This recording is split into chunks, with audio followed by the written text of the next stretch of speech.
Hello, my name is Ian Kelk, and I'm the lead author on our paper on fake news detection for the Fever 2022 workshop. My co-authors on this paper were Benjamin Bassery, Wei-Yi Li, Richard Chu, and Chris Tanner, and this research was done at Harvard University. Let's get started. Welcome to the presentation for automatic fake news detection. Our current model's fact-checking or gut-checking. Fake news is a big problem, and our paper evaluates current neural methods for fact-checking. Is this fake news? President Obama signs the Affordable Care Act into law, the broadest changes to the U.S. healthcare system in 50 years. This sounds legitimate, and is historically accurate, so no, this isn't fake news. How about Obama passes Obamacare, guaranteeing skyrocketing premiums of up to $10,000 per month for hard-working Americans? This is clearly not true, and meant to influence people's opinions, and so, yes, we can call this fake news. Now, what about this? Shock and outrage from many as liberal snowflake Obama signs Obamacare, the biggest desecration of traditional U.S. healthcare in 50 years. This is strange, because while it's factually true, it's written in a very opinionated way. If an AI model is purely doing fact-checking, it should not be marked fake news. But what if the model isn't doing actual fact-checking, and instead relying on something like emotion or sentiment? Let's see how these models work. First, we have a claim. We've created a fun conspiracy theory. Joe Biden has no thumbs. The way many fact-checkers work is that they Google the claim and look at the evidence returned. Since this is an invented conspiracy theory, there's nothing that directly relates. But look! In the first return results, there is a reference to a photo of Joe Biden giving a thumbs up to the camera. This is the basic way that fake news fact-checking models work, with claims and evidence. Unfortunately, sometimes the model actually gets better accuracy with only the Google results and decides if some unknown question is true or false just based on the evidence. This can be problematic. Let's take a look at an example of how it can go wrong. Here we have some search results about bears. They mostly look scientific and from reputable sources. Whatever the question was, must be true, right? Our model thinks so. As it turns out, the claim was, all Canadians have eaten at least one entire bear. It's apparent that we do need the claim to do proper fact-checking, and if we do better without the claim, then we're not doing fact-checking, but something else, like sentiment analysis. Before we get into it, let's define our datasets. We use the multi-FC dataset, which consists of political claims and associated truth labels from PolitiFact and Snopes. Both PolitiFact and Snopes are fact-checking websites that evaluate the truthfulness of claims made online, and over the years have analyzed thousands of them. Using their claims as a query, the top 10 results from Google News, which we call snippets, constitute the evidence. PolitiFact and Snopes use 5 labels: false, mixture, mostly true, and true, which we collapse to true, mixture, and false. Now let's see how preprocessing affects the classification of these claims. Without preprocessing, you can see the evidence alone scored higher than the claim and the evidence. That's the blue line. However, something as simple as stop word removal on the text reversed this trend and made the claim necessary. Let's see what types of simple preprocessing we used. Our simple non-neural preprocessing used 4 methods. These were chosen as they have been shown to facilitate effective tasks such as sentiment analysis, emotion classification, and sarcasm detection. We used negation. When it sees not plus a word, it will delete the not and replace the word with its antonym. For example, I am not happy would be changed to I am sad. Part of speech. We keep only 3 parts of speech classes: nouns, verbs, and adjectives. We initially kept adverbs but found better results when removing them. For example, I happily walk to the store becomes I walk store. Stop words, such as the, is, usually, or through, are the most common words in the language and have been traditionally filtered out in NLP tasks. For example, I happily walk to the store becomes happily walk store. Stemming. We reduce a word to its root form and use the NLTK snowball stemmer. For example, I like singing at the university becomes I like sing at the universe. As you can see from this diagram, both of our datasets, Snopes and PolitiFact, were passed through these pre-processing steps, which could comprise a single step or a combination of any of the 4 steps. After the datasets were pre-processed, we fed them into the pre-trained BERT-based uncased model to fine-tune it, and evaluated the results using F1 macro and F1 micro scores.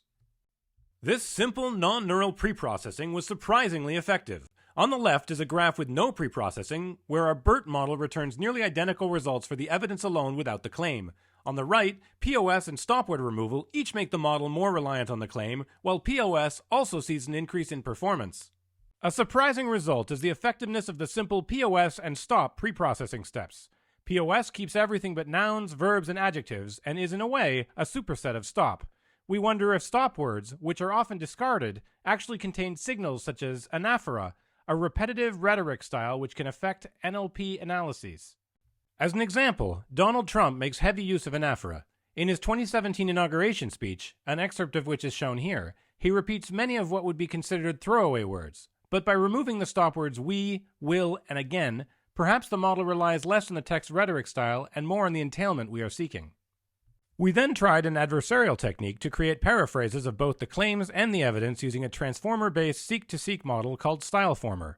StyleFormer allows style transfers between formal and informal English, and we tried both, with somewhat surprising results. First, we look at an example of the informal to formal style transfer. In the original statement, we see the quote from Melania Trump saying that Native Americans should go back to India, whereas in the formalized version, it's reworded as her suggesting that they travel to India. The rewording effectively removes the toxicity from her statement and replaces it with a delightful travel suggestion. It should be noted that this is an example of fake news. Melania Trump never said this, and the flattening of the language by the formal model makes a definite change to the tone of the sentence. In the reverse example, where we use the formal to informal style transfer, the original which reads, "It allows us to say that those whose healthcare or tuition may rise faster than," has been changed to, "It lets us say that those whose sick care or tuition can rise faster than that." Note that it has added misspellings such as sick care, changed some of the verbs, and lowercased everything. It was to our surprise that the informal model outperformed the formal model significantly. Perhaps the evidence in favor of fake news uses more formal language or whatever. Next, we wanted to determine how much this architecture depends on emotional signals in the text to make fake news determinations.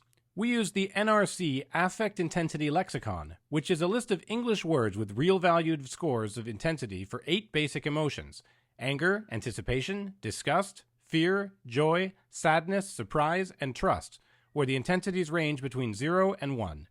You can see a partial listing of these words and their values in the table above, showing words like horror and hellish having strong intensities for the emotion of fear, and stressed and disgusting having relatively weaker intensities for the same emotion. To create our representations, we use these values to create both a count-based representation called emolexi and an intensity-based representation called emoint. This system was created in a paper by Jacquanu et al. In 2019. As an example, a sentence that contains the word suffering conveys sadness with an NRC affect intensity of 0.844, whereas the word affection indicates joy with an intensity of 0.647. We create the vector of length 8, and for each word associated with an emotion, the emotion's index value is either incremented by 1 for emolexi, or incremented by its intensity for emoint. Thus, the sentence, "He had an affection for suffering," would have an emolexi emotion vector of 0.0001100, and an emoint emotion vector of 0.000, 0.647, 0.84400. We then created an emotion vector for each claim and snippet of evidence. Once we have vectors representing the emotional signals in the claim and each of the evidence texts, these are sent through an attention mechanism we call emotional attention, allowing the model to learn attention weights for the emotions detected in the text. We concatenate the results with the base model and send it through a final dense layer to compute the prediction. Here are our best results with the top 3 steps highlighted in blue. The large number of preprocessing steps that increase both the F1 scores of the BERT model, as well as increasing its need for both the claim and the evidence, validates our hypothesis that signals in the style and tone of the text have become a crutch for fact-checking models. Rather than doing proper entailment, they're instead performing a form of sentiment analysis and relying on their gut feeling. Disinformation is much more than just a mild inconvenience for society. It has resulted in needless deaths in the COVID-19 pandemic and has fomented violence and political instability all over the globe. Our goal in this paper was to discover exploitable weaknesses in current fact-checking models and recommend that such models not be relied upon in their current form. A final example of how these models can be manipulated is with this fictional headline: "Russia sweeps through Ukraine's pathetic territory as leftists cry about war crimes."